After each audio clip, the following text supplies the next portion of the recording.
Jnana is the very essence of the self. Jnana itself is liberation. Jnana itself is the ultimate happiness. Paradevata doesn't imply goddess Parvati. Paradevata implies Jnana only. The true essence of human life is Jnana only. A nerve called the Amrutha Nadi connects the brain and the spiritual heart. It is invisible to the eyes. Only when it awakens will we attain Jnana. Jnana alone can take a man to a sorrowless state. Sri Krishna said in the Gita that nothing is equivalent to Jnana in this world or the other worlds. When nothing is comparable to Jnana, how can anything greater than Jnana exist? While science and technology can comfort the body, they fall short of controlling the mind. Jnana, on the other hand, has the power to purify and liberate from ignorance. It is not a commodity produced in factories but a state of being attained through the empowering process of self-enquiry. Only those who regulate their pranic shakti get the path towards Jnana. When the yearning for God takes birth in your heart, and you mature, you will attain Jnana within a blink. Buddha said, "No one desires for Jnana in this world." Einstein said, "No one desires for Jnana in this world as they don't know the worth of it." Miracles are delusion. Your divine qualities are superior to miracles. Miracles bring lower births, whereas your good qualities lead you towards Jnana. Any good work you do is worthless if you don't strive for liberation. They represent zeros without a 1 on their left-hand side. Possessing insight is superior to having foresight. Your foresight may bring worldly benefits, but your insight brings you liberation. If you work without doership, you will transcend the good and evil. Only a truth-abiding person can transcend the world, and only the one who transcends the world can attain Jnana. Yoga diverts the human mind from pleasures towards Jnana. Yoga generates the power that leads you toward Jnana. Whatever name or form you may worship wholeheartedly, the same name and form would enable you to transcend all the names and forms.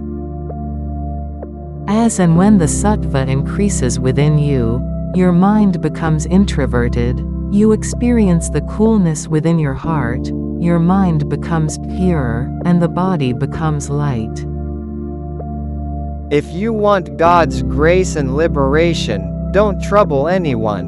Even if someone troubles you, don't get troubled. People treading the path of spirituality should keep their bodies and minds cool forever. The body needs comfort, and the mind needs control to attain Jnana. Jesus said, "Knock the door, and it shall be opened. Search for it, and it shall be found." A natural and simple life blossoms your heart, enabling the self shining within you to reveal itself. Only they attain Jnana, whose yearning for God is as intense as a drowning person's yearning for breath, or a fish's yearning for water when thrown onto land. The jackfruit's stickiness will not soil the hands if the hands are cleansed with oil before cutting the jackfruit. Similarly, any work done after attaining Jnana will not bind or touch you. If a person lacks the power to purchase the things in the market, he is considered a poor man.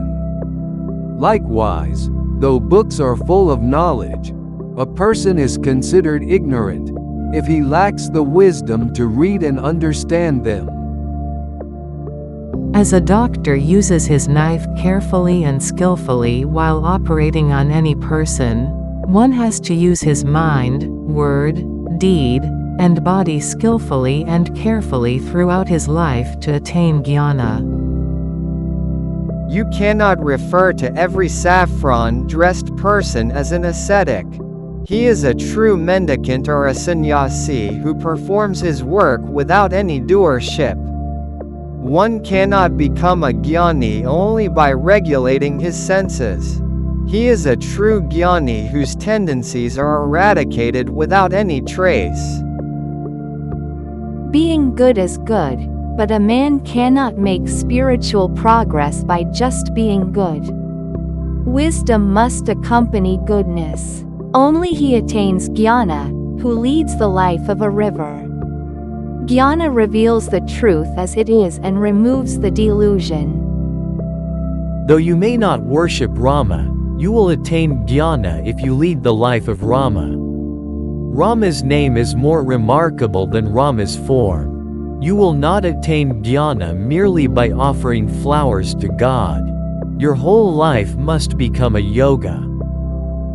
Shakespeare said, "A sinner who sincerely repents for his sins gets liberated much faster than the person who increases his ego through good work." Only they attain jnana, who become faultless or pure even when their bodies are very much alive. Only they become Paramahamsa, who transcends nature.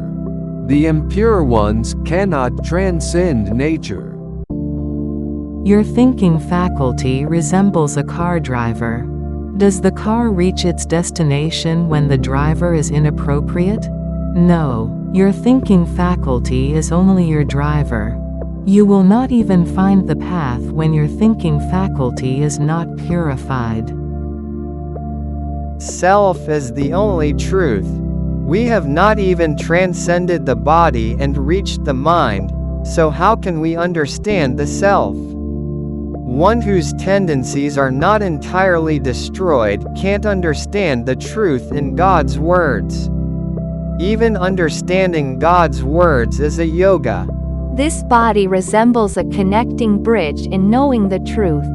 Even before this perishable and temporary body is subject to death, experience the deathless self within you. My dear brothers and sisters, human birth is like a railway junction. You can reach the higher or lower worlds, heaven or hell, or attain liberation only through human birth. That's why Adi Shankara said, human birth, devotion for God, and holy company are obtained only through previous good deeds. Our goal is neither puja nor japa nor meditation but only moksha or liberation. Doership exists in the path of meditation but not in the path of knowledge. If you have true devotion to God, even that will bestow liberation. Good deeds do not bestow liberation. It is only jnana that brings liberation. The fruit of good deeds resembles golden chains, whereas the fruit of evil deeds resembles iron chains. Iron chains and golden chains bind us equally. Truth put into practice is called dharma or virtue. One who doesn't swerve away from dharma always finds the path and attains jnana. Don't renounce your own thinking faculty.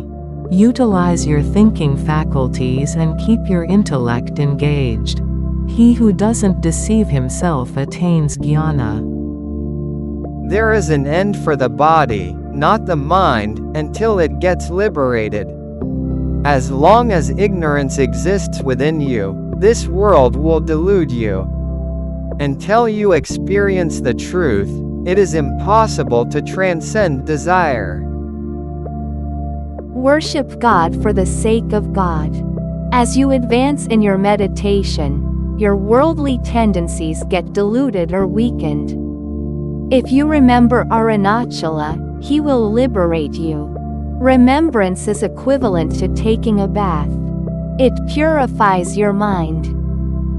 Sri Ramana's path of self-enquiry is superior to worship done with the hands.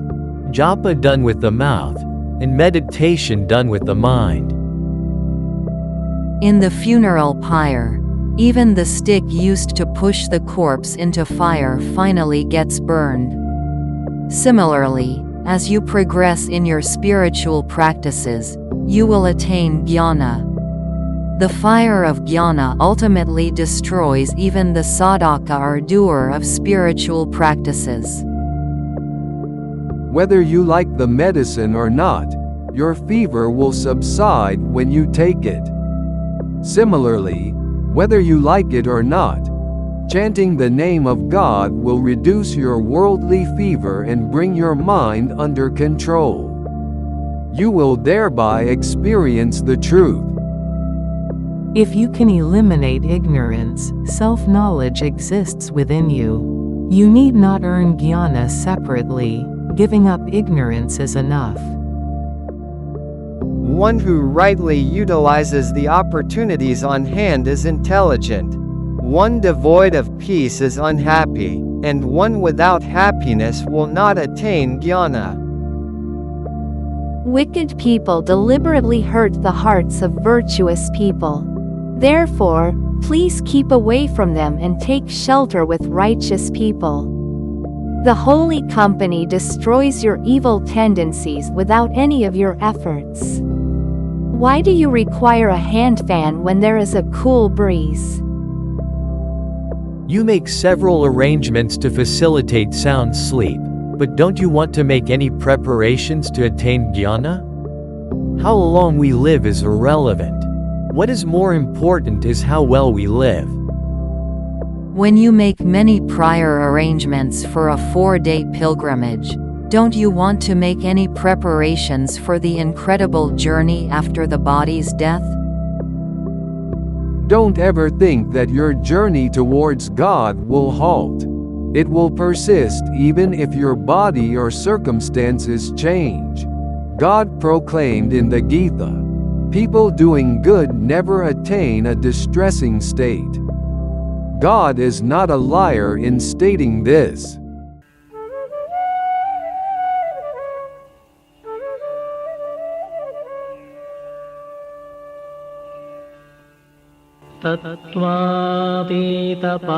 तत्त्वातीतपरात्माहं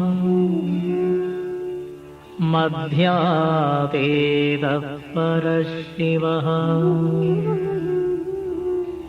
मायातीतपरञ्ज्योतिः